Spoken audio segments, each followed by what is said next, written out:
Jannaranjan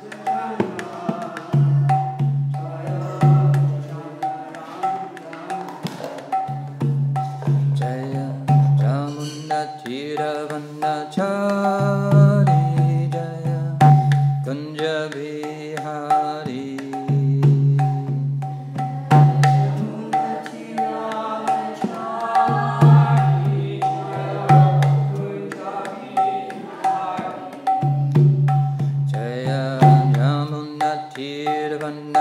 Tirvanachari Jaya Kunja Bihari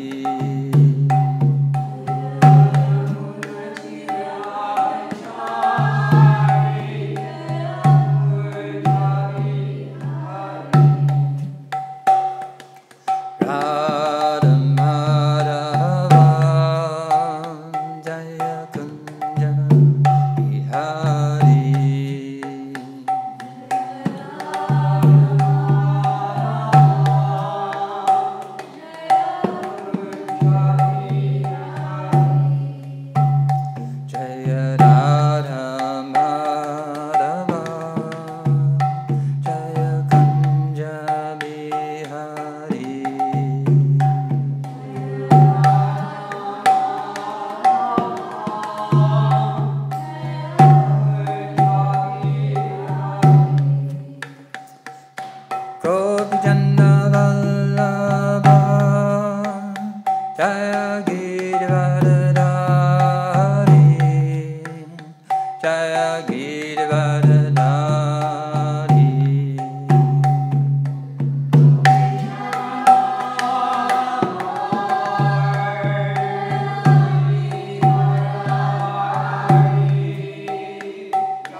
Jaya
Pad Paramahamsa Rajagajaja Tara Śrīmad Bhāgavatam Grace A.C. Bhaktivedanta Swami Prabhupada Ki Jai ISKCON Founder-Acharya Prabhupada Ki Jai Śrīmad Bhāgavatam Grantharaj Ki Jai Gaura Pramanandi Hari Hari Bol.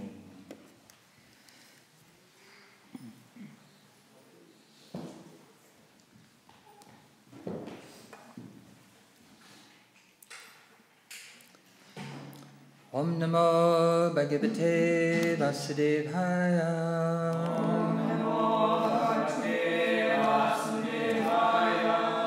Om Namo Bhagavate Vasudevaya. Om Namo Bhagavate Vasudevaya. Om Namo Bhagavate Vasudevaya.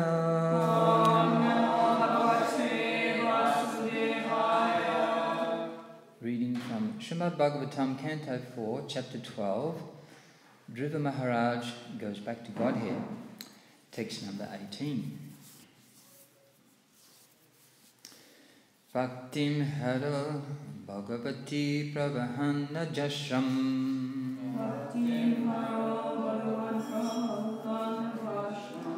Ananda Bhashpa Kalaya Muhu Ajamanna.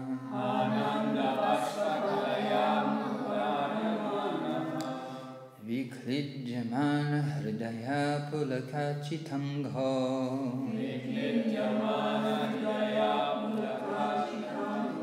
Natmanam asmaraj asviti muktalingha.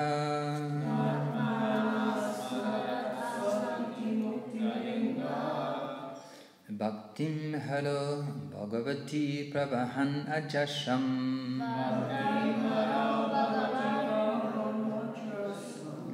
Ananda Bhashpa Kalaya Moho Ajamanna.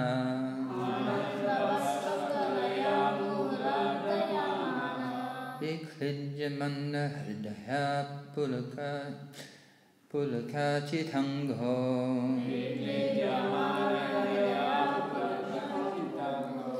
Nadmanam asmaraj ashviti muktalingha.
Viklidjamana hridaya pulakachitango.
Bhaktim, devotional service.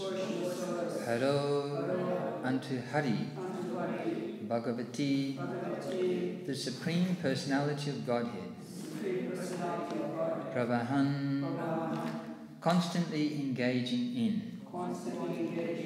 Ajashram, always. Ananda, blissful. Bashpakalaya, by a stream of tears. Muhu, again and again. Ajimanaha, becoming overcome. Viklijmanha, melting. Hridaya, his heart. Pulaka, standing of hairs. Achitta, covered. Anga, his body. Na, not. Atmanam, body. Asmarat, he remembered. Aso, he. Iti, thus. Muktalinga, free from the subtle body. Translation. Because of his transcendental bliss, incessant tears flowed from his eyes, his heart melted, and there was shivering and standing of the hairs all over his body. Thus transformed in a trance of devotional service, Dhruva Maharaj completely forgot his bodily existence, and thus he immediately became liberated from material bondage. Purport by His Divine Grace A.C. Bhaktivedanta Swami Prabhupada.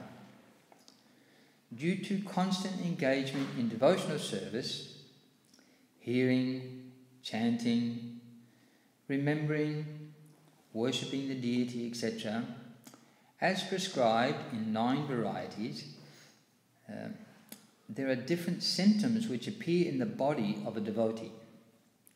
These 8 bodily transformations, which indicate that a devotee is already liberated within himself, are called Ashta Sattvika Vikara.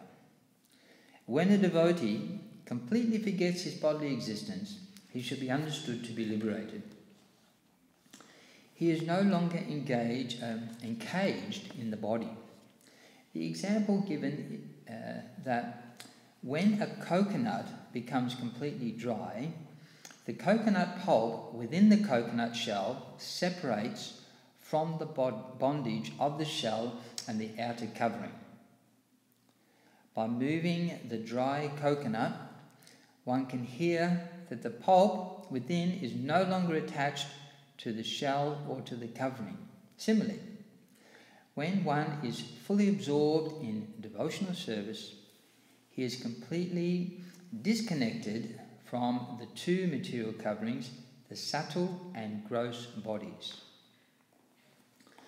Dhruva Maharaj actually attained this stage of life by constantly discharging devotional service.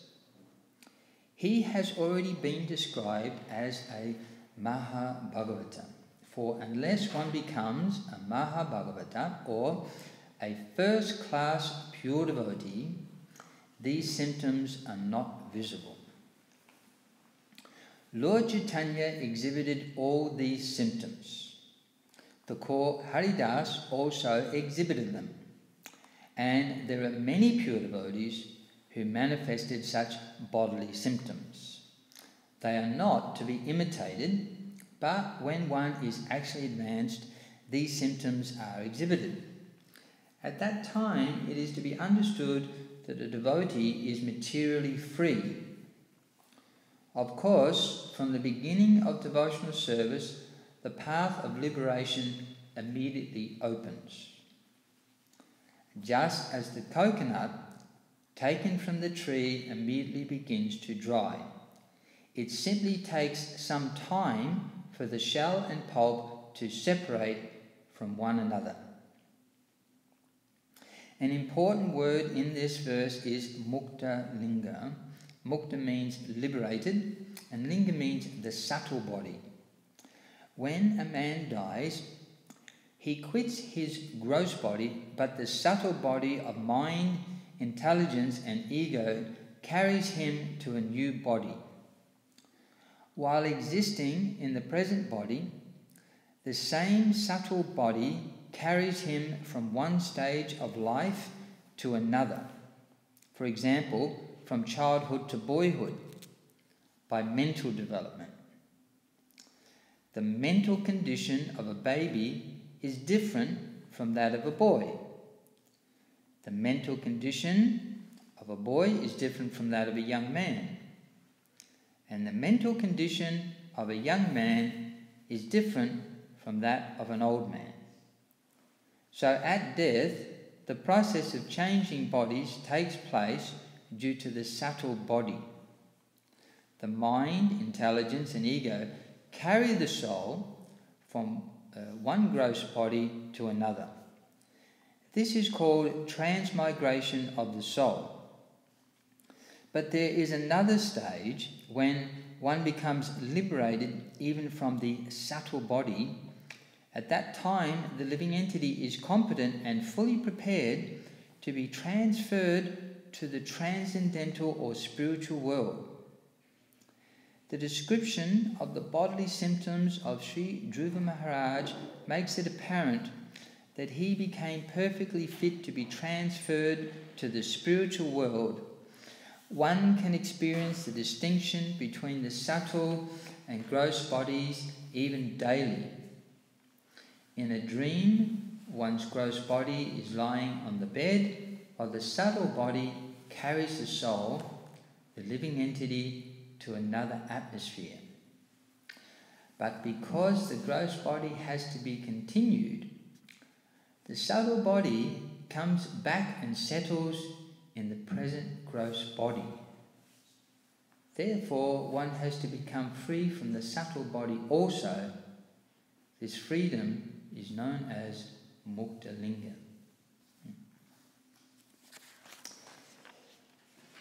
So I'll just read the translation again. Because of his transcendental bliss, incessant tears flowed from his eyes, his heart melted, and there was shivering and standing of the hairs all over his body.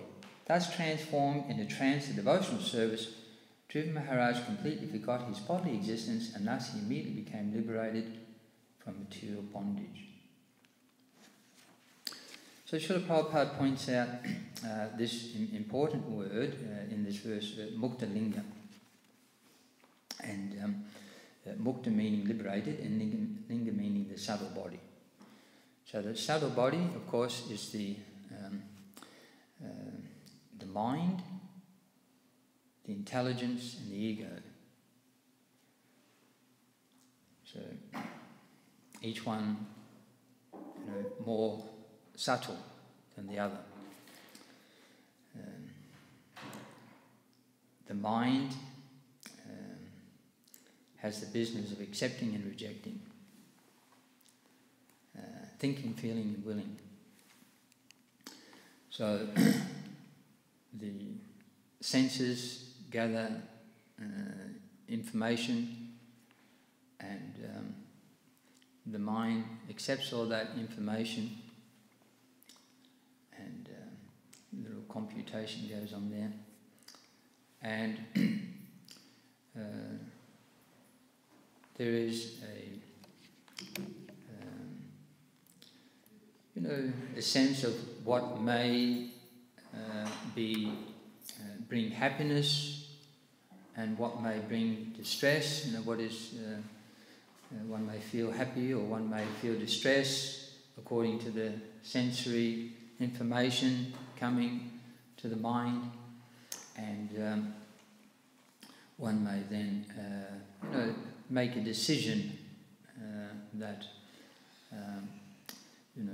I wish to reduce my suffering or increase my happiness, and with my intelligence I will use my senses to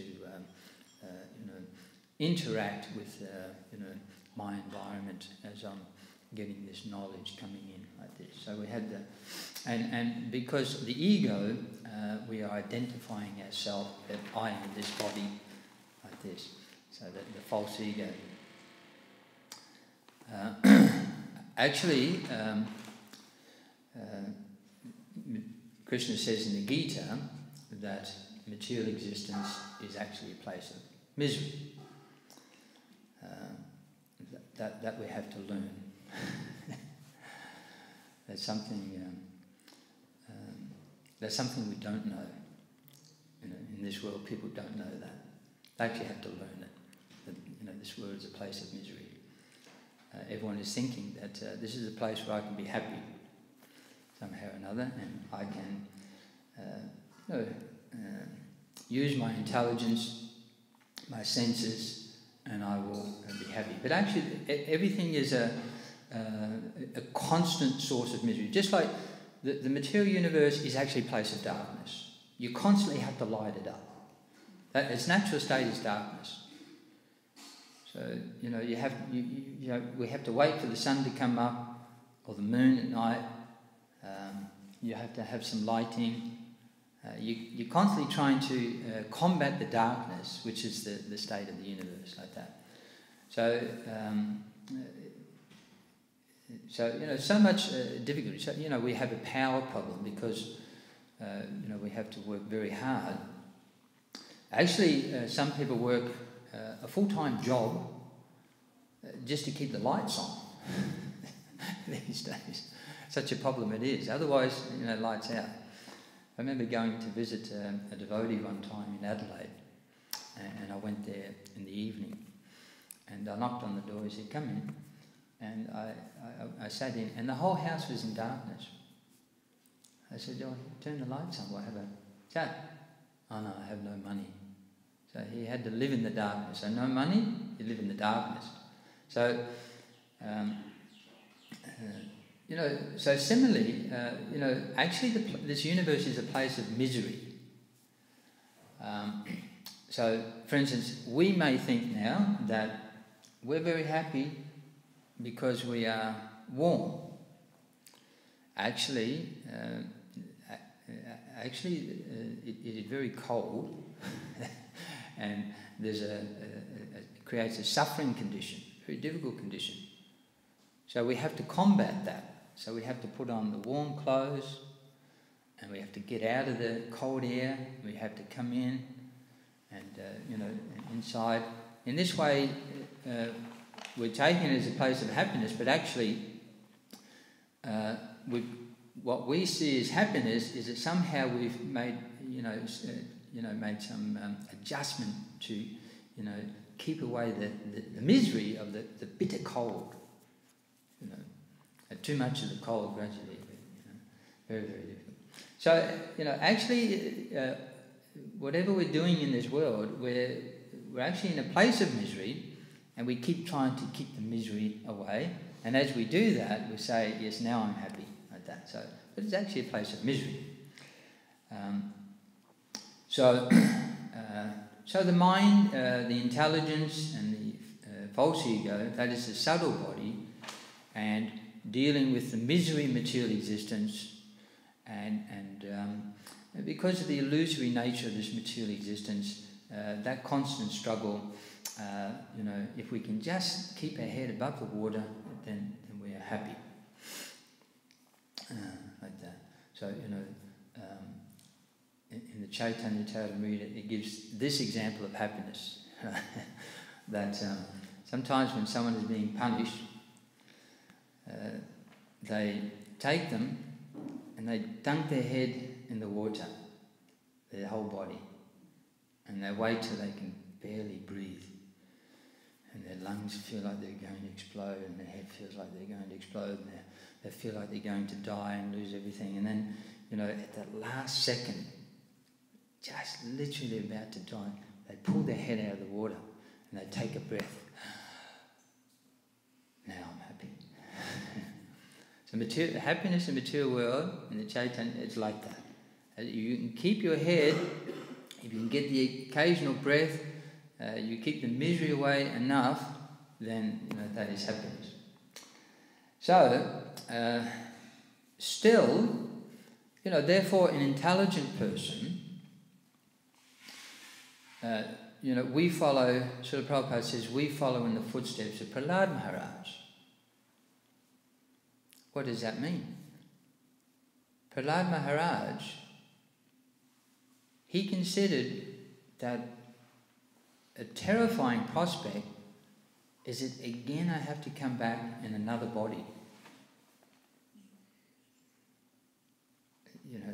That is, this is something that's a terrible proposition, to come back in another body in the material world.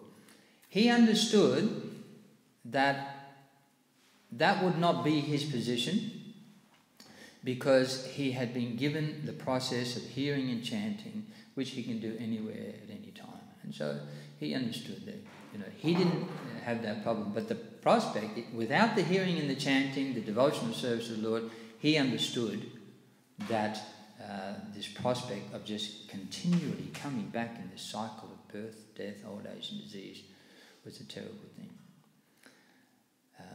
Just like, everyone in this world, if we don't have some apartment to live in, then we really experience the suffering, the miseries of material existence. Without some house, apartment to live in. But we can only get an apartment according to what we can afford. And we always understand that if I'm living somewhere, sometimes, one may be in the Brahmachari Ashram, so grihastas have a home somewhere. Still, we're always in the thought of, in the back of our mind, what happens is if I lose this apartment, of course, a well-trained devotee, they don't, they always know that Krishna will, if they're Krishna conscious, they always understand that Krishna will look after them. That's not an issue. But still, an arrangement must be had that we must have a place to sleep and keep out of the conditions of the weather, and therefore, the thoughts come in the mind that if this apartment that I'm in now, at some stage, the lease is up, or the landlord is selling the place, or I won't be able to afford, or I have to transfer to another place, then we're always considering that how much, I will have to get some, be able to afford. Something I have to do, either work for that, or give some money, or something to be able to get that in this place. Changing body is like that, but generally no one is thinking that when I give up this body, which is like, this is where the soul is residing. So if we get the human form of life, there is some ability to, make some arrangement in this place of misery to, find some relief from the miseries of material existence. But, you get down into the animal kingdom, very, very different situation. And the body that they exist, then one is, forced to live in very, very bad conditions. So, and in this lifetime, as a human being, we have the opportunity that if we can adjust our consciousness, that will determine what is the next body I take. So we hear from the very beginning of in the Bhagavad Gita, from the very beginning of Krishna's instructions, he explains to Arjuna, you have to think in terms of being a spirit soul, not the body. So you're an eternal spirit soul, you're not the body. Think from that platform. So then the next instruction is that as a spirit soul, if I can engage in the transcendental service of the personality of Godhead, dedicating all my usual duties and activities in this world to the personality of Godhead, that will guarantee that the next apartment or the next body I take, well, minimum, I will not go into the animal kingdom like that, but at least I will be, get the human form of life, or more. That is a minimum. That just from a little advancement, if one takes to a little bit of devotional service, a little bit of bhakti, that can be guaranteed like that. So that is the very beginning teachings of Krishna consciousness. At least that is there. And Srila Prabhupada, describes here that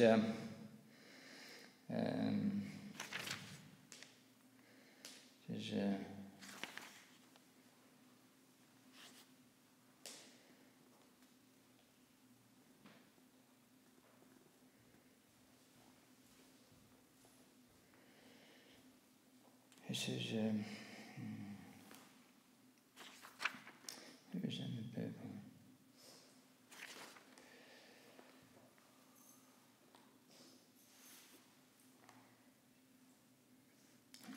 I might have read it in the previous paper. So that if one makes a little advancement in Krishna consciousness, then that there is no loss in that activity. So everything else we do in this world all becomes reverted back to zero. So ultimately all our activities at the end, by time, it is all taken away. But if we make a little advancement in Krishna consciousness, that continues. That's a permanent asset. And then in the next life, if we've made 10% to like that, 12%, we begin 12, 13 like that. So that, and gradually so it's a permanent asset. Srila Prabhupada says in the Bhagavad Gita, Krishna is teaching that you just remain we remain in our position. If we're a family type of a person, we remain in that situation. If we like to, prefer to live without the encumbrance of, family and just dedicate fully to spiritual life, there's Brahmachari, Sannyas. If we are a working person, then we remain in the type of work that suits, we like to work with our intelligence or with our physical energy, or creatively, then, we do that work. So nothing is given up, but you just add Krishna. You just think of Krishna while you're doing it. So Srila Prabhupada says, so what is the loss in taking the Krishna consciousness? That we stay in the same position, so there's no loss. We don't have to give up anything like that. And you just think of Krishna while you're doing it. So there's no loss, but there's everything to gain.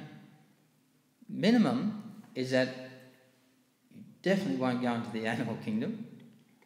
And whatever spiritual advancement, 1% by percent, is gradually taking one to the position where one becomes a fully liberated person, where the subtle body, which is, associated, contaminated, impure, is giving us so many births, and, our percentage increase in devotional service means we get to the point where the subtle body we're completely free from that, and there is no chance of taking birth in the material world at all, that one actually then is qualified to go back to the spiritual world. So that is the process of spiritual life, and that is called mukta linga. So, the soul, our consciousness is contaminated or impure because of the associating with the material energy, and therefore there's a subtle covering of the material energy. That's our subtle body is covering the soul. So originally, water, when it's in the clouds, it is pure, and then gradually it comes down. So recently, they had those schoolboys in, was it Thailand, Malaysia, somewhere, they got stuck in the cave, right? And one was, you were thinking, how would you survive for, nearly 2 weeks or something without, you'd have to drink the cave water, which would definitely kill you.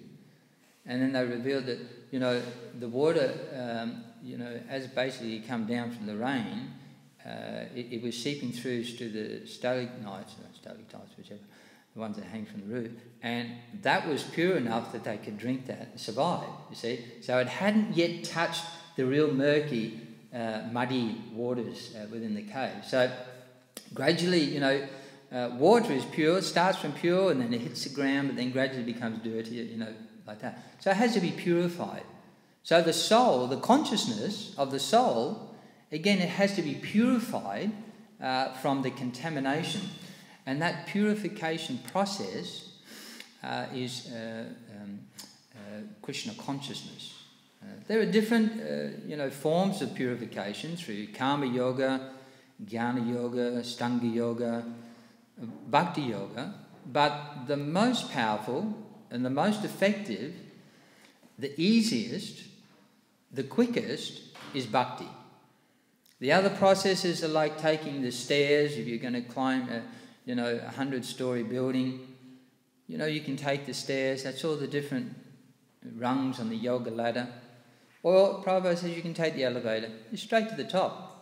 It's like just a few seconds. Zoop, like that. You hardly notice you're moving. So Krishna recommends, and Prahlad Maharaj, especially in Kali Yuga, actually, in Kali Yuga we really have no other option. The other processes are not powerful enough, they're not quick enough, there's so many faults. One should take to bhakti. So here we're seeing that this process, bhaktim haro, and bhakti of course means to Bhagavan. Bhakti, there are three things. There's the bhakta, the devotee. There's Bhagavan, the personality of Godhead. And bhakti, there is one's eternal, loving, serving relationship with Bhagavan. Bhagavan is Sanatan, eternal. Bhakti is eternal, that is eternal activity of the soul. And the bhakta, spirit soul, Sanatan, they're all Sanatan. And that is called Sanatan Dham, or the eternal activity of the soul is bhakti. Other things, karma yoga, jnana yoga, these are not the eternal activity of the soul. So, Bhagavan means Krishna. Because in the history of the entire world, and you can take all the different religious scriptures, you can take all the descriptions of demigods and great personality, you will not find anyone who even in the slightest way can compete with Krishna, what Krishna did. As far as Bhagavan means that he is the has a perfect and unlimited strength, knowledge, renunciation, beauty, opulence and fame.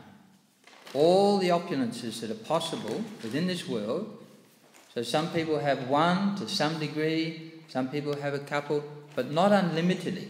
Krishna showed all the opulences that is possible to an unlimited degree that is not Shiva, not Indra, not Brahma, not Vishnu, that no one could actually demonstrate.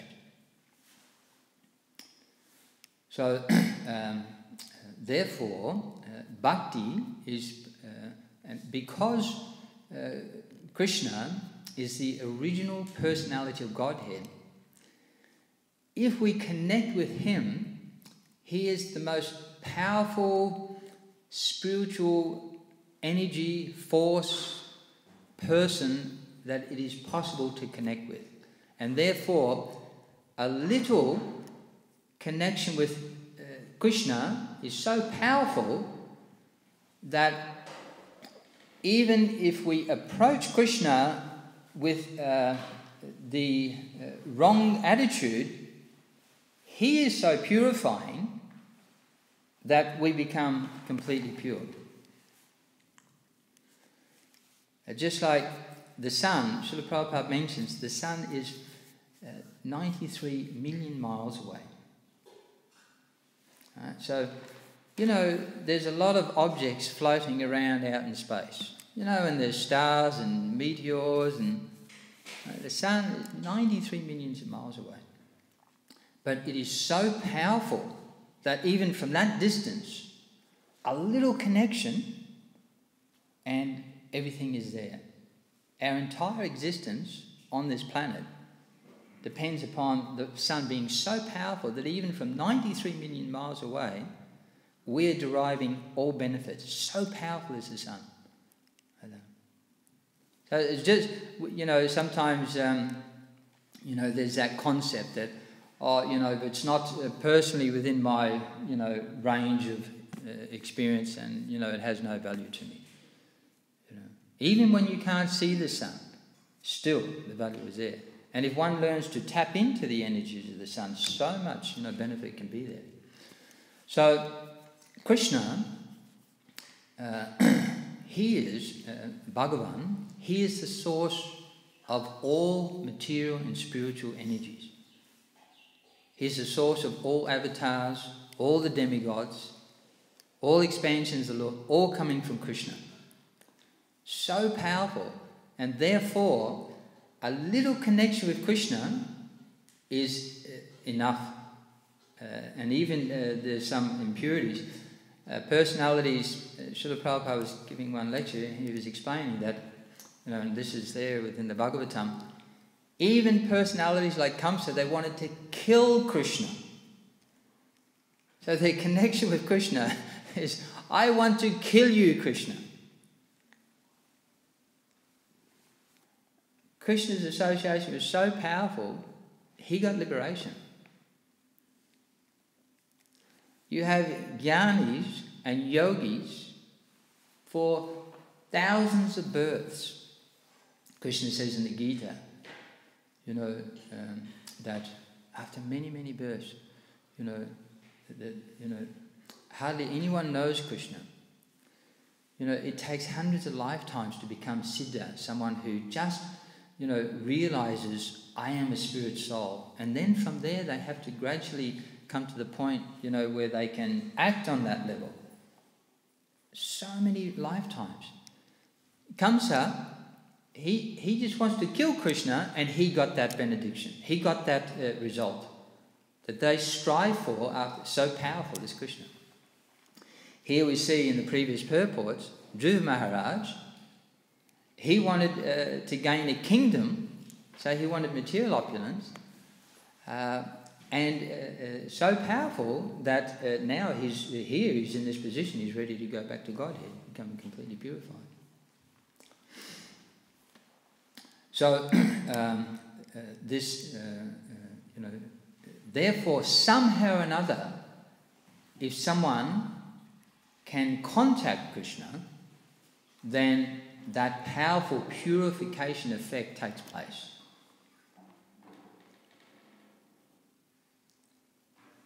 Krishna is very, very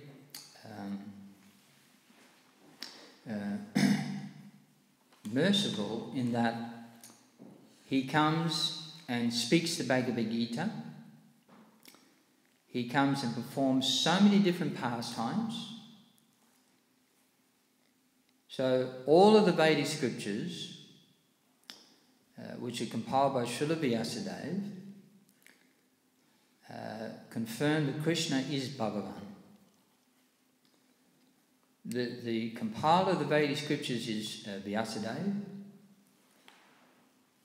Srila Vyasadeva also compiled this Bhagavad Gita. And he is quite very strongly emphasizing Krishna's own words. So here's Srila Vyasadeva is presenting I've compiled all the Vedic scriptures. Krishna is saying he is Bhagavan. I am confirming that. Every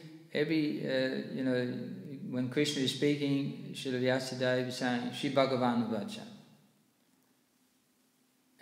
This is the topmost form of spiritual truth, Bhagavan, from which the Paramatma, Bhagavan, there is Satchidananda manifestation, Satchidananda Vigraha.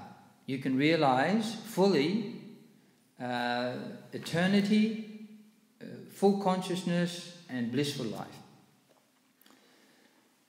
Expanding from Bhagavan is Paramatma.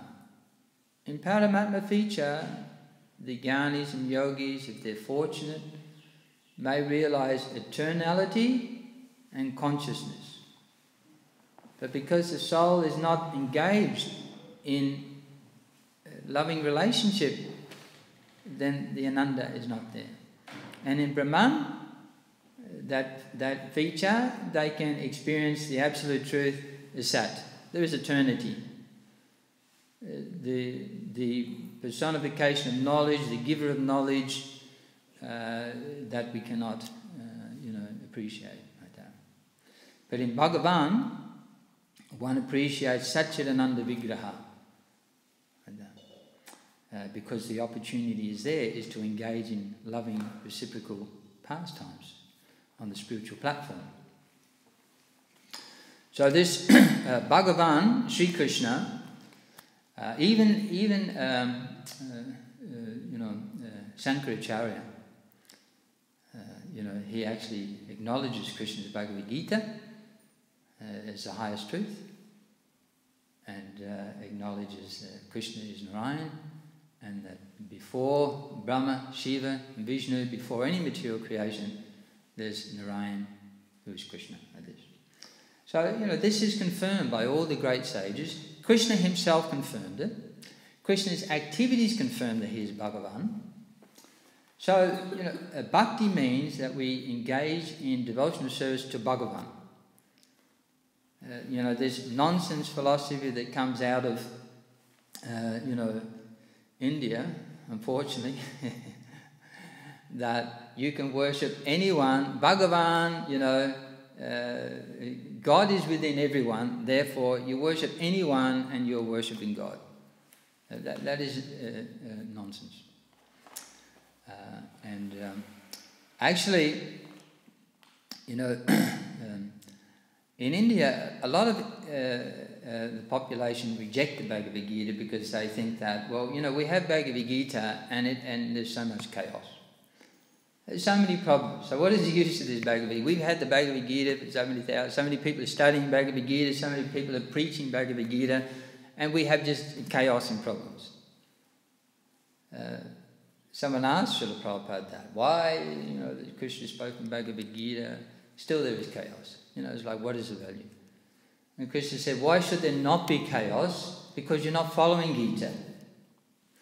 Krishna says in the Gita, Ivam parampara praptam. You cannot understand Bhagavan as he is teaching about himself in the Gita by scholarship. You can only understand Bhagavan through Bhagavad Gita by the grace of Krishna through bhakti. Because these are the revealed scriptures. Revealed scriptures means that by the certain process of studying them, through the parampara, through those who are devotees, Bhagavan reveals himself. Here I am. But through scholarship, that is not possible. Actually, I was at someone's house the other day doing a mundan. And during the mundan, I usually talk to the children. So the little boy is about 4 or 5 years old. And I was telling him about Krishna, being God, and he made the sun and the moon and so many things. So then, for a second there, he called over to his father and said, Dad, what is Krishna? And his father said, Krishna is imaginary. A just shocked me, They sort of invited me here. I've done a whole worship. I've, spoken from Gita, and, right in front of me, I've got the shalagram on the altar. I'm thinking, block shalagram's ears, there's a fence right in front of the shalagram.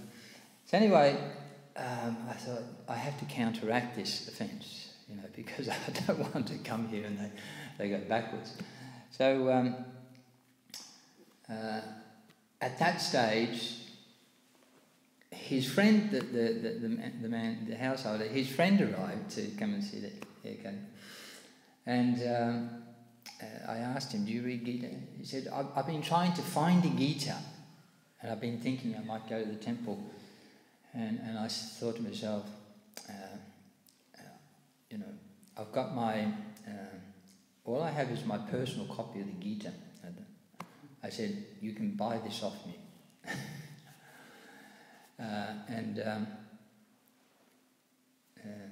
So actually I had to go out to the car. When I came back in, the person who's saying Krishna is imaginary, he's distributed 2 Gitas, written, it's called My Gita. I don't know if you've seen it. My Gita. And he's given one to his friend and one to someone else instead. And I said, what is this? Oh, this is a very famous Gita, given by some great scholar in India. And I said, but Krishna says you cannot understand Gita by scholarship. Let me see that. So I grabbed the book. I flipped through it. I said, no, this is not Gita. This is his interpretation. My Gita means this is my interpretation, which means he's speaking something completely different to Krishna, which means it's not the Gita.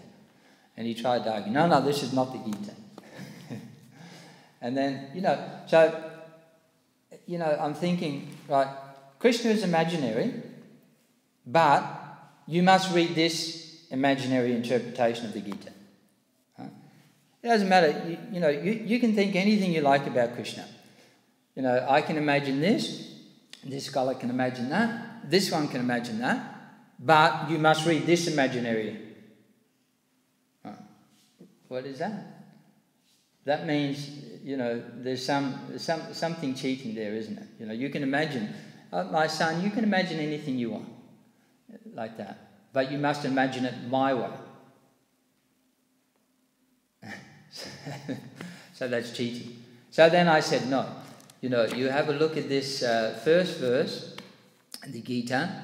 It was spoken, at Kurukshetra.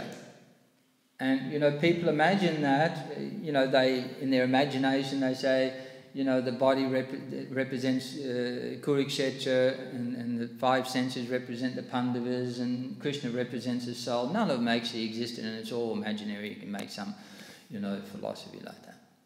So, anyway, this person was really, and I showed, and there's the Sanskrit word for word with the translation for each word so you can see what's actually in it. Not someone, you don't even know how they're interpreting. There's a translation and Srila Prabhupada putting in context. So you're hearing from a devotee in the line of Parampara, which Krishna wanted, and he was really happy. He gave me a little donation, kept the Gita like that.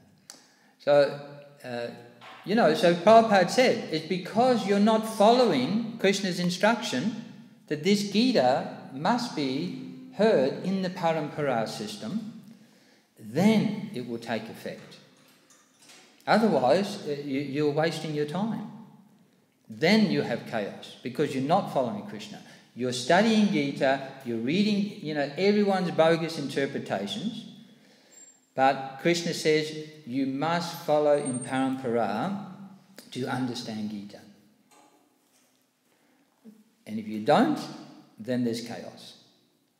And Srila Prabhupada, when he was in Bombay, he said, my challenge is this, that we are giving Bhagavad Gita in the Parampara system, and we are getting thousands of people all over the world who are becoming on the path of pure devotional service. They're dedicating everything to Krishna, becoming detached from everything in the material world, and dedicating their whole lives to Krishna.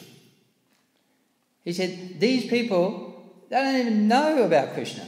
It's not like they've heard about him from their fathers. Somehow they've come into contact with Krishna for the first time, basically in this lifetime. And yet, because they're hearing Gita, so many people are becoming, proper devotees of Krishna. And he said, here, he was speaking in Bombay, here in Bombay, you are speaking with hundreds and hundreds of different copies of the Gita for hundreds and hundreds of years, and you have not made one pure devotee. You bring me one devotee, I will say, you bring me one pure devotee. And we know when Srila Prabhupada was in India, he travelled the length and breadth of India trying to find someone who would dedicate their life to Krishna and assist him in spreading Krishna consciousness. He couldn't find anyone. He had to leave the country. Yes, we follow Gita, but we want to serve Indra and Shiva and Ganesh like that. And this is how we follow Gita. No. You serve Krishna and his Archa Vigraha like that. These worship of the demigods. This is for those with distorted intelligence, material desires. So. This Bhagavad Gita, Krishna spoke Gita, and Srila Prabhupada says that, if you read one verse of the Gita, you're reading it in parampara, as we do, you're reading Bhagavad Gita as it is, one verse, Krishna is fully present. You immediately contact Krishna. He says, there is no difference between Krishna and that verse of the Gita. There's no difference. Krishna is completely, fully present. So and here we're saying, somehow or another, someone has to contact Krishna. One may think, that is a very, very difficult thing to find out Krishna. Very, very. How do we find Krishna? These books are being distributed all over the world. Practically, you walk down the street, you have to go out of your way to walk through Melbourne and not get a Gita. You'll have to cross the road several times. I remember there was one temple president in Wellington, Sabal, who's a Prabhupada disciple. He used to do that. When the devotees would come past, they would cross the road and they'd be drinking their beer and they'd throw their cans at the devotees as they... He ended up a temple president. But, he was going out of his way, but, he was hearing the kirtan and he became purified. Even though he wanted to, throw cans at the devotees. So somehow or another, if someone comes into contact, when the devotees go down the street and chant Hare Krishna, Krishna is fully present there because their chanting is coming in the line of parampara. And Krishna is fully present there. In the Archa-Vigraha, we've heard in the previous verses, there are temples, there's about 400, so many, temples, and then other, centres, and they have deities and pictures of Krishna. Krishna is fully present there in the Archa-Vigraha. Prabhupada says, don't think that this is stone or wood. When he was in Jagannath Puri, he was saying that, people come, thousands, millions of people come. Do you think they're coming here to see some wood? Everyone knows Jagannath is carved out of wood, Prabhupada said. The temple is made out of stone. Do you think people are so foolish? Oh, there's some wood, on a platform. Let us go see, there's some wood there. In a stone building. And he said, in America, he said also, these Americans, they have skyscrapers and their buildings so wonderful. You think they want to come and see one of our stone buildings? This is so impressive. He was speaking in Vrindavan. But they're coming from all over the world to Vrindavan. Why? Because Krishna is present. They're not coming to see stone wall. They're not so foolish. So, somehow or another, if someone contacts Krishna, Prabhupada tells the story, what to speak of devotees who are nicely chanting, serving Krishna. Prabhupada tells the story of there was one person who was reciting Śrīmad Bhāgavatam, and this thief happened to be hearing, and they were telling about, in Vrindavan, Mother Yashoda, she is decorating Krishna and Balaram with all the beautiful gold and rubies and pearls and so many things like that. And he was thinking, so they're there in Vrindavan, this Shyama Sundar. So I will go there. After all, they're just little boys. I will steal from them. If I have to, I'll kill them. So he went there thinking that somehow or another I'm going to get all this jewelry, whether I have to kill them or what have you, or kidnap them, but I'm going to. So he went there, and actually he was, everywhere looking for Shyama Sundar, and so Krishna actually appeared to him. So kind. And he says, Krishna Balaram, I want to take these jewels. And Krishna said, no, my mother will be very unhappy. If I give you all these jewels, my mother will be very unhappy. I do not have permission. So, anyway, a long story cut short, he became a pure devotee. But because he was associated with Krishna, he gave up being a thief and he became a pure devotee of Krishna. So attracted he was to Krishna. He became so attracted. Krishna is like that. Actually, Krishna is so attractive that, I think Rupa Goswami says, if you want to maintain, your enjoyment in this material world, whatever you do, don't go to the bank of the Jamuna and look at the beautiful form of Krishna. Don't do that. Because if you do, your material life will be finished.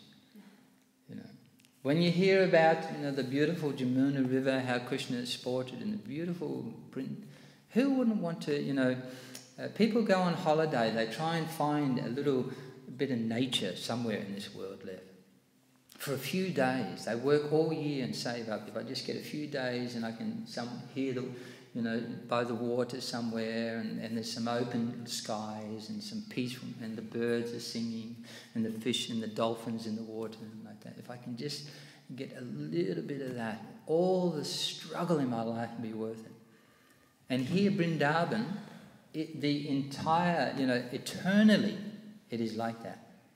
Here, to get a little bit of that, you go to the caravan parks, and there's this much room between each caravan, and they're so stressful, they're packed in, to these, on the foreshore, and then you see the antennas go up, because they can't really move around freely, so they stay in their caravan and they watch TV. And because if they go out in the sun too much, they'll get burnt. And then there's the flies and the sand and so many things. So they just, I'm just going to stay here. And then they go out and the children are driving them nuts. So, but they hear about Vrindavan. Wow, that's actually the place I'm searching for. That's it. That's the place my heart is yearning for, Vrindavan. Well, why did you tell me about Vrindavan? And this beautiful form of Krishna. Krishna is so beautiful. Always remember this, that, before I ever knew who Krishna was, before reading Gita, before knowing there were any devotees, as an artist, I used to paint things, and I'd run out of ideas. I wanted some inspiration to paint something wonderful, beautiful, original, unique. And I went all the galleries in Melbourne, for a couple of days, and then I went home disappointed. I didn't see anything. No. And then I was in an opportunity shop on the Mornington Peninsula, and as I was walking out, just in the back corner, in the dark, above a shoe rack and things like that, I just noticed this sort of picture, and it just caught my eye, and I went back and I looked at it, and there's this picture of Krishna, sitting on a rock, playing his flute. He's got the beautiful, is it a boy or is it a girl? It's so beautiful, and the nice jewelry decoration, and, the beautiful clothing. and the natural trees, and there's some water in the background. I think there's a moon or something, and then this deer, I think it is, I thought, that's it. That is the most beautiful scene I've ever seen in my life. And then I went back home and I thought, I can't do a painting because, that scene is it. That is the perfection of beauty. I understood, actually I got that picture. Earlier. And I understood that is the most beautiful thing that my heart is yearning for, like that. And I kept thinking, who is that person? Who, painted that? Where was this, What is this place? Like that. So, without anyone saying, Krishna is beautiful, you accept that. That is parampara. Guru says. Gita says, Krishna, just seeing Krishna, I experienced myself. No, in this world, you will not see anything like that. See? So, therefore, somehow or another, if we can contact Krishna, and he is so powerful, he is Bhagavan, then the soul becomes completely purified of the subtle body. There is no more attachment to this world. And one develops these, wonderful, transcendental, spiritual, the heart melts in spiritual ecstasy. Everyone wants that, Our hearts are so filled with burning up, our hearts are burning with and full of muck. Who would love to have the pure heart that's melting with loving sentiments like that for Bhagavan? So always transcendental, always in ecstasy. So, but of course, these symptoms that we see in Dhruva Maharaj, we're very fortunate that personalities like Srila Prabhupada, in our parampara, so many nice devotees who exhibit these full, Ashta Sattvika Vichara. But to preach, they don't show those symptoms because then everyone will imitate. Actually, to preach, the Paramahamsa, the Uttama Adhikari, the Mahabhagavat, such as Srila Prabhupada, they behave like the Madhyama Adhikari. Follow the rules and regulations very nicely, dress, in the dhoti, the women in the sari, of course, tilak, the beads, worshipping the deity, like that. To preach, because they're teaching, do as I say and do as I do. So therefore, but we see the symptoms are still there. And you see that also in very advanced devotees, that they do not want to waste 1 second of time, that they're not thinking of Krishna, not serving. You can see that love is there, that attachment to Krishna, that Srila Prabhupada, not 1 second will I lose that I can't be with the one. So that is a symptom of love, that when prema is there, then you can think of Krishna all the time. So by following the teachings of the pure devotees, those who have achieved that platform, the regulative principles, gradually this pure state of the soul, the pure devotional service will manifest, love of God will manifest, and that person, the subtle body, is completely dissolved, even though you're still in the same body. While living in this world, one is Mukta Linga or Jivan Mukta. I'll leave it there if anyone has any questions or comments.